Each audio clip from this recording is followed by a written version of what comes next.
This video is all about the work we did in the lessons of ensemble work, and this is including lessons that we of movement and also of voice as well. So throughout movement, we were working on like individual things about how to develop characters and stuff like that, and in voice, of course, we were learning about accents and how to work on them, and so in these in these lessons we worked on these things, and we never really worked on how to work together as a group properly. Now, so this is where we learn about ensemble, and I never really was a big fan of the idea of ensemble work, because it was never like I can never have my own thing. It was always like, oh, because you're a part of a group. But in actual fact, it's a lot more. It's certainly more interesting than I had thought of being in an ensemble group, because the idea of an ensemble group is the fact that obviously everyone's the same, so a lot of it is working together as a group.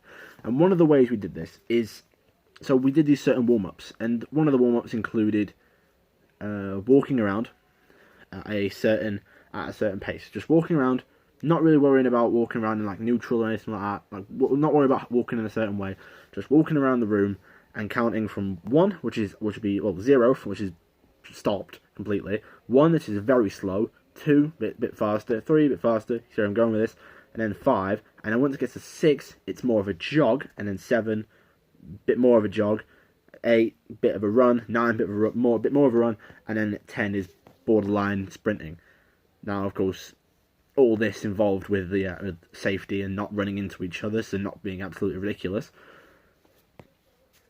So, but that's not only that, we also worked on basically breathing, like a lot. And whereas that's obviously a basic thing, breathing is a very, very important skill to learn how to do it properly. Now, obviously, we did a lot of breathing techniques in voice, about how to, like, breathing from the diaphragm rather than using your shoulder and stuff like that, and obviously getting really into it, sort of thing, like not having your shoulders up or anything like that, tensing up or anything, really getting relaxed, and then breathing from your diaphragm, which would be a good idea to do it like this, in order to get this feeling just under your ribs.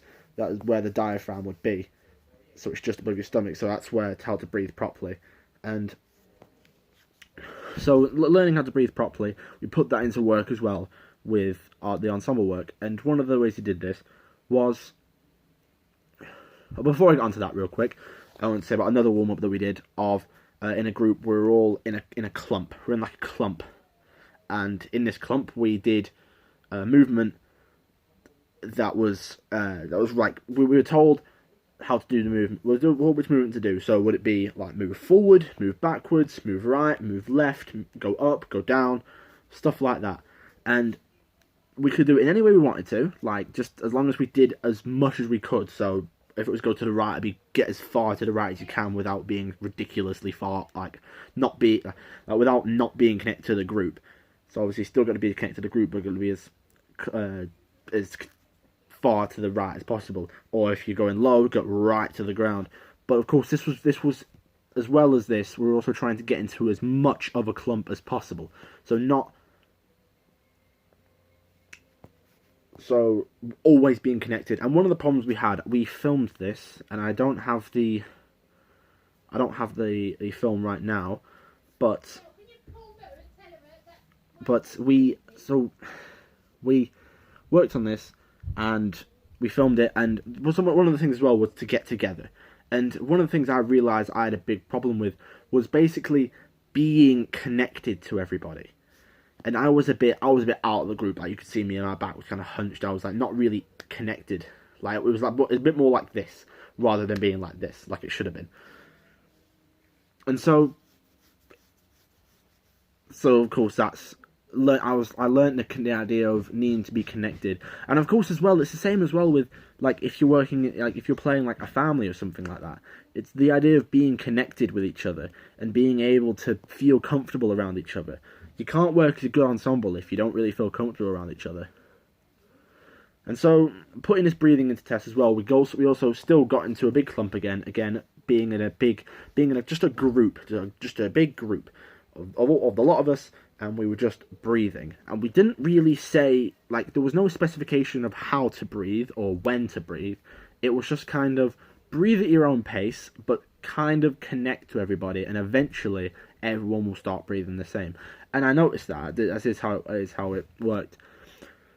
Now, of course, I do realise there's going to be a lot of work in this because it's quite difficult to get into, it's quite difficult to breathe with each other, like, especially when it's the importance of breathing properly, rather than just breathing through your nose and not really noticing when you're breathing, because that's kind of, like, everyone breathes subconsciously, it just happens, but breathing in a group is important, of course, but you need to breathe almost audibly, not necessarily audibly, but physically breathe. So, properly, sort of stuff. Really, really getting into it to be able to get everyone else to connect and go, oh wait, yeah, that's how I'm supposed to do it. Okay then.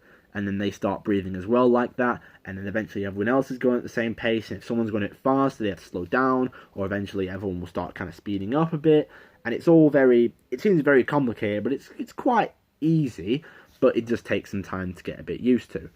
Now, one of the ways we put these together in ensemble work is through this warm-up that we were told is used a lot in auditions and stuff like that when a lot of the characters are in a group, so in ensemble work.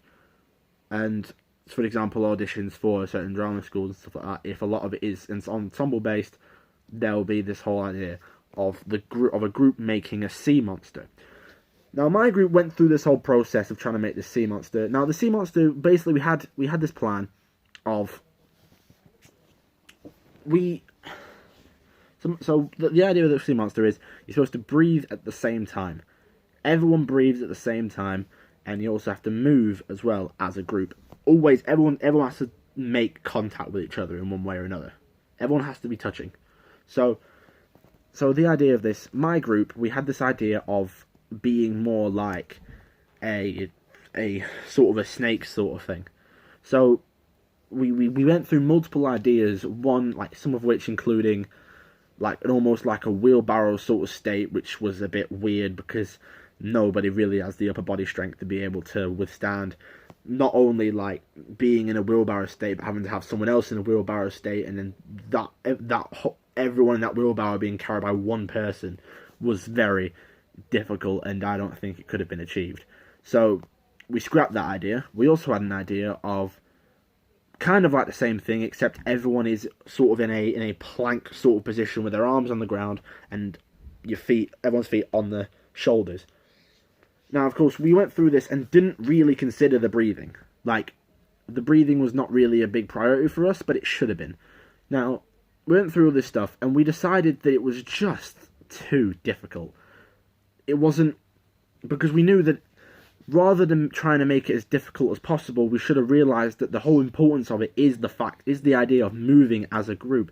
Now, moving as a group doesn't necessarily mean everyone takes the exact same steps every single time, that everyone moves the exact same direction and stuff like that. But moving as a group does mean that you're moving for a reason. Now, one of the things we did work on as well in a slight warm-up was the idea of canon movements. Now, canon being one person makes a movement and another person makes the same movement just afterwards. So say if it was turned to the right, turned to the side, it'd be boom, boom, like that. So rather than it being like that, it was more of a boom, boom. So putting that together, we decided the idea of, because we still kind of went for the idea of like a sort of snake sort of thing, instead we went for a sort of conga line, where we had our hands on each other's shoulders and kind of walked at the same time. But of course, with the breathing, helped that make it a bit easier to get in line with each other, because the idea of breathing was a very important thing to work on. So with the breathing and everything, we did that and had to do this movement of the movement involved moving forward, going over a hill, going down a hill, and getting something to eat, and then moving some more, and then going to sleep. So we had this idea of we'd be moving and everything, and well, at the start of it as well, the sea monster would have to be asleep as well. So that gave everyone a chance to get their breathing in line and begin to do it properly. So as being asleep, everyone was crouched down, and as we all decided, and of course we went for the of course, because it was like a snake movement, it was like that. We were able to use the cannon in order to get up properly. So the person at the front, the leader, would stand up when they were ready, and then because they were ready, everyone else would be ready. Because the leader would decide when the person at the front will decide when they think the breathing is in order, and so they'd move up, and then it'd be like that, like a sort of Mexican wave sort of thing. So use of that cannon helped, and then we were moving right, left, of course, still in trying to move as an ensemble group. And then the idea of going up a hill again was, going upwards as a cannon. So the leader going up first, and then boop, boop, boop, boop, everyone else going up, and then everyone else going down afterwards. And then, of course, going down to eat, and it was like kind of like a Mexican wave sort of thing. It was like down, down, down, down, down, down, down, and then up, up, up, up, up, up, up, in order to get this idea.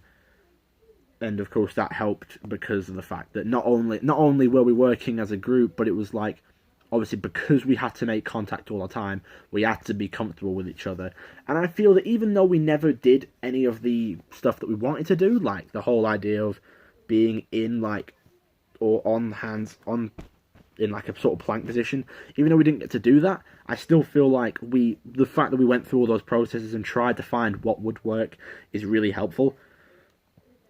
So rather than just doing, you know what, let's just do this and be comfortable with that, we went outside the box and tried. We did try to go outside the box as much as possible to try and think of something that wouldn't be thought of. But of course, we realised that quite a lot of that was a bit too difficult for us. Moving on now to voice lessons. Again, working with ensemble groups, we did soundscapes.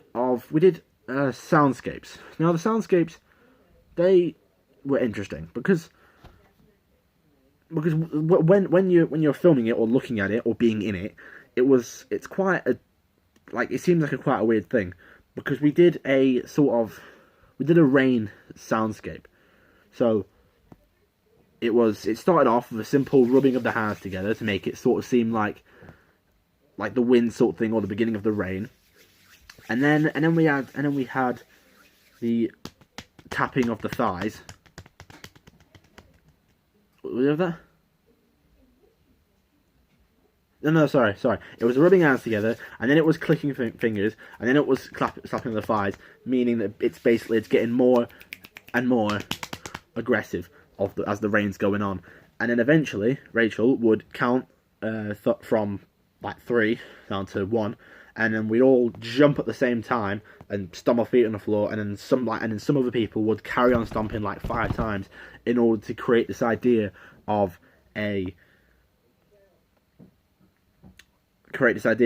thunder in the thunderstorm. And that was very interesting. So of course all of this was being put together to create another performance. But before I get into that performance, I'd like to mention learning about Antonin Artaud. So Antonin Artaud is a French practitioner who was clinically insane. He was a very interesting man, and he believed in the idea of. So he believed in the idea about not separating the actors from the audience. So rather than creating this idea of a fourth wall, he didn't like the fourth wall. He didn't like it at all. So he just get rid of that. We'll just have it all in the same spot. And then he had this idea of basically just having the audience sitting around in swivel chairs so they can all see what's going on at all times, being all separated and everything, being in these scattered areas in swivel chairs, so they can move around and see what's going on around them. And of course, this would create the idea of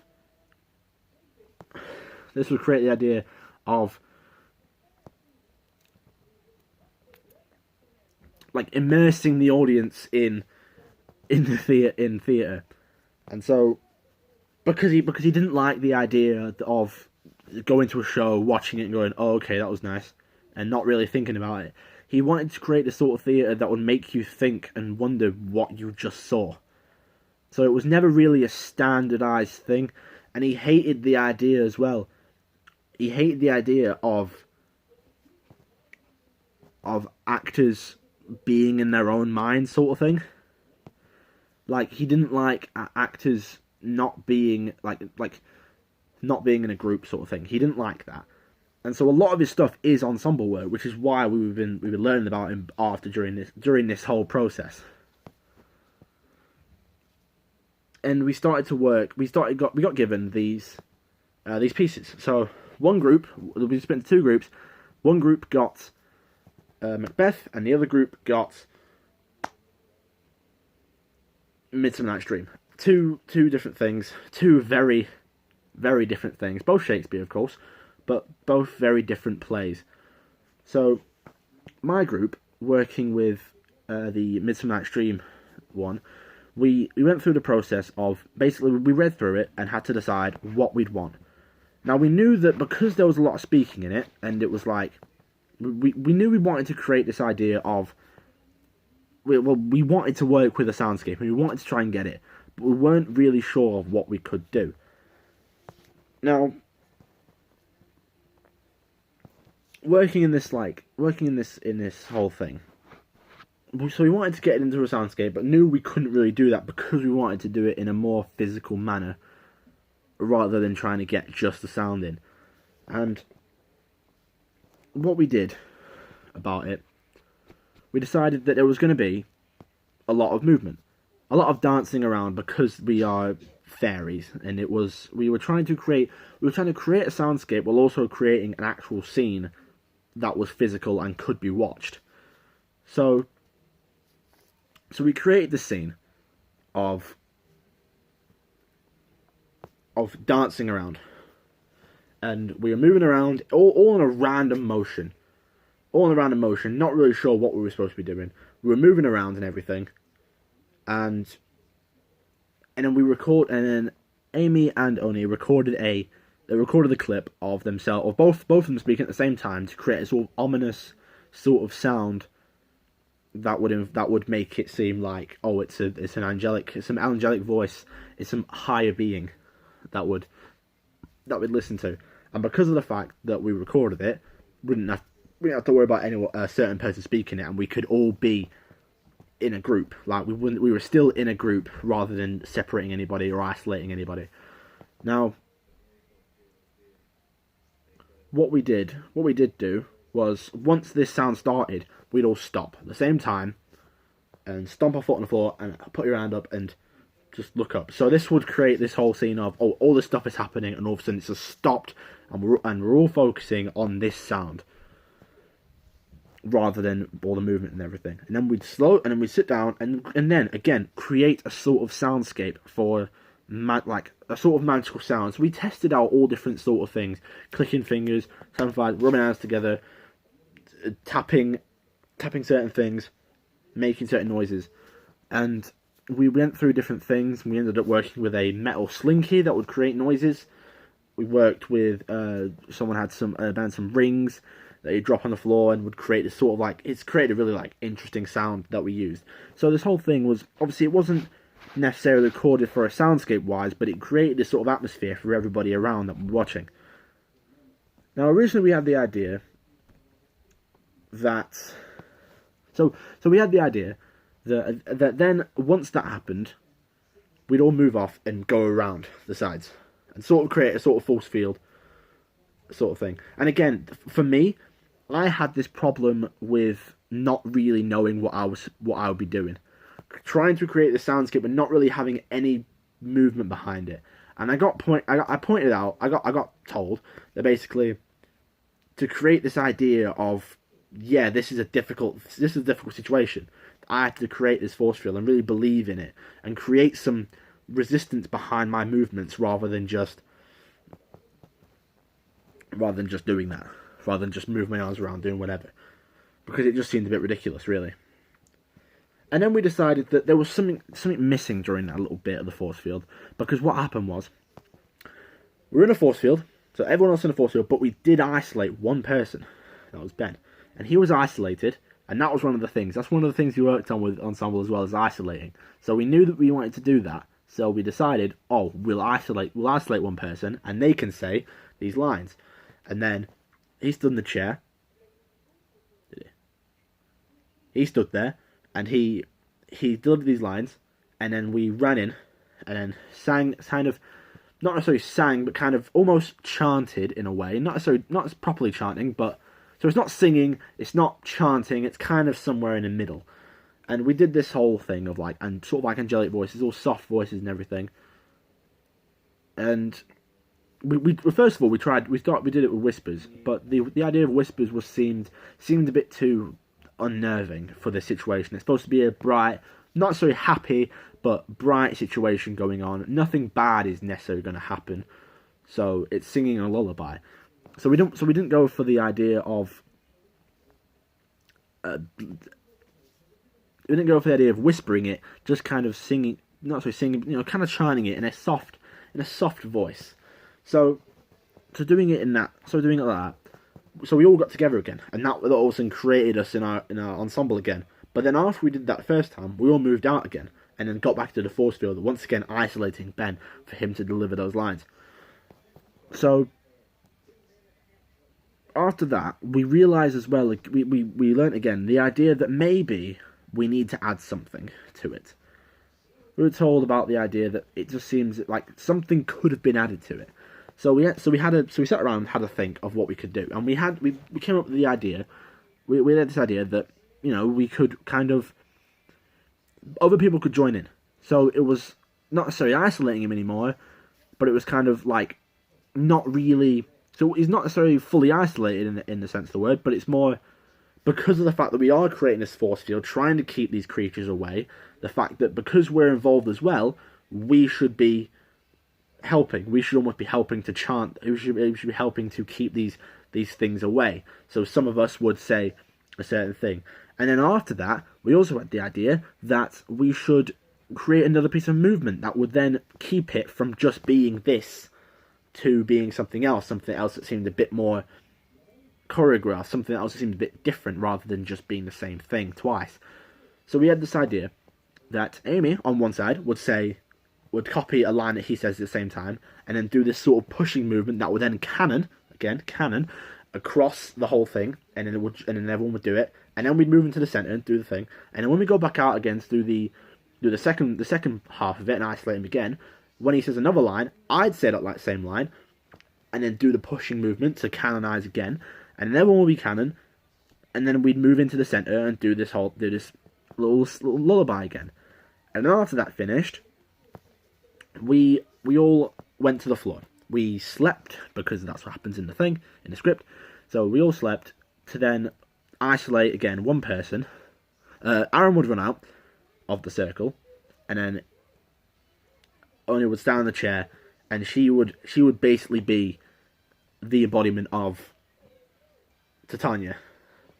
And she was saying this stuff, and we were told about the idea that maybe we could add a bit more of a soundscape, because of the fact that we kind of take away this atmosphere of stuff happening because we've fallen asleep. But we decided to not necessarily go for anything with that scene, because we wanted, we had this idea of, because of the fact that we're sleeping and because of the fact that everything's calmed down, we didn't want to keep speaking. So we decided to go against the idea of keeping the soundscape going whilst we were asleep and making these noises, because it just seemed it didn't really work. No one really knew what exactly we could have done with it. So instead of doing that, we did work with it. We realised we didn't really like it. So instead of doing that, we just lie there and just do whatever. We did kind of sometimes move around a bit. We were kind of moving a bit. So we weren't necessarily, not that we were dead, but, you know, we were still sleeping. But then Oberon would walk in and would create this sense of ominousness because of the fact that he's just walking in and saying these lines. And so after it all finished, we realised that, well, we wanted to bring in the concept of Artaud's whole immersing the audience in what we were doing. So rather than it just being everyone sat in the front or everyone sat around and just watching us do this whole thing, we decided to separate the chairs throughout the space. So even though this would create a sort of danger because of the fact we might walk into these chairs that people will be sat on, we use them in order to immerse the audience in the whole scene. So in doing this, we created this whole sequence. We created this whole thing of, it wasn't theatre of cruelty. I'll get to that in a minute. It was just separating the audience, and so they know that they're in there too. Rather than it just being, oh, you can close your eyes and imagine what's all the sounds you're hearing, or you can just watch what's going on and think, oh, we're watching from the outside, or watching a play. Instead, it was the idea that they were in the thing. They were in the forest with the fairies, and they were in with everybody. So we had this. So that was the idea, and again, another concept of Artaud was Bellamy's dancers, I believe they were called. These dancers, and even though I regret this a lot, that we didn't do a lot of research into what they were or how they dance or anything, which we could have done, which would have then made the dance a little bit, which would have created the piece, giving it a bit more Artaud feeling rather than just, oh, yeah, it's a thing. So but we did kind of create this idea of them, and we did kind of go for a sort of, rather than just moving around and doing whatever you wanted to do, we created this idea of, it was kind of like a dance. It wasn't completely choreographed or anything, but we had this idea of like stuff, the whole spinning and the leaping and just kind of almost dancing in this whole scene. Rather than just moving around and making these sort of movements, we would dance around. And of course we took our shoes off to make it more, rather than just having your shoes on, in order to create that thing of, you're not stomping around with shoes on or anything, and it was a lot lighter, not easier to move and stuff like that. Moving on to the other group performance with Macbeth, obviously I don't know their whole process, but when we did watch them, they went for the more theatre of cruelty thing, which was another Artaudian concept, which was the idea that they would basically, it was intended to make the audience feel something, and this idea that the actors don't like the audience. They don't like them in any way, and they try to scare them, they try to mess with them, all this stuff. They try and unnerve them. So rather than like we were doing with our whispering and everything, which kind of created an unnerving sort of feeling, which would have then kind of been considered sort of theatre of cruelty maybe. Instead, the Macbeth lot, they were doing the scene with the three witches when they were chanting, and they went for a lot more chanting, which was quite interesting. Their whole thing was chanted. They never went for just one person like speaking or anything like that, or like maybe they're all speaking at one time. It was never just speaking. A lot of it was chanting, and a lot of it was they were sat around, the lights were off, so you couldn't really see anything. I even closed my eyes to create this, because they were creating a soundscape with the soundscapes that we worked on, and the thunder and stuff like that, with the stomping, which was really interesting. Of course, because we were sat in a circle, we were in these chairs that would create the cauldron that the witches were making their potion in, and so we were sat in this like circle around. So we sat in this circle, and everyone was around us, and they were making this sort of soundscape, which worked really well because of the fact that they were all around us and the lights were off, so we couldn't really see it. And so they created this whole thing, and it was like really interesting and really soundscape based. Whereas ours was more kind of movement based and more kind of telling a story. They were more soundscape and trying to make you feel something. So they were more Artodian in a way, because of the fact that a lot of their stuff was chanting. It wasn't something that I would consider. Maybe it was chanting, maybe it wasn't. It was just actually chanting. So a lot of it was quite loud, quite aggressive, quite angry. And it was just very interesting. And of course they used their phones as well to light up their faces when they were being isolated. Once again, another idea of the ensemble pieces that we worked on. So the idea of isolating people obviously being that, oh, they're the focus now. They may not be the main person, but they are the focus right now, and they are, like, being separated. Some of the things they could have worked on with it was moving more into the idea of theatre of cruelty. They were a bit worried at the beginning about, because of the fact they had to go, like, towards the cauldron and put their hand in and stuff like that, they're a bit worried about the idea of, maybe the people sat in the chairs are in the way. Maybe let's make sure I can, like, get in between them and stuff like that. Whereas they should have just kind of, if we were in the way, they kind of pushed us. And this idea of making you feel something, because Laura had the idea that they could have worked with the idea of putting themselves in the cauldron, which would have then created this kind of feeling of really unnervingness, a really, really unnerving feeling that they've put themselves in this. And it's like, it's the idea as well of the plague, another thing that Artaud worked on, another idea that basically just making you feel something, making you feel sick, making it, like, really infecting you with this feeling that, like, what is going on? What is actually going on here? And that would then raise all these questions and would make you feel what you just, like, think afterwards, what you just watch, rather than just being, oh yeah, that was nice, that was alright. The idea that really getting involved, like, with these people, really, if you pushing us out of the way would, like, making us move and stuff like that, making us feel that, oh, what's going on? Like, why they're pushing me, and they're just getting all over me, they're all over the place, and they're quite scary. They're climbing into this cauldron, they're just putting themselves in this cauldron, like, what are you doing? Very, very interesting work. And I'm very interested in working on this more.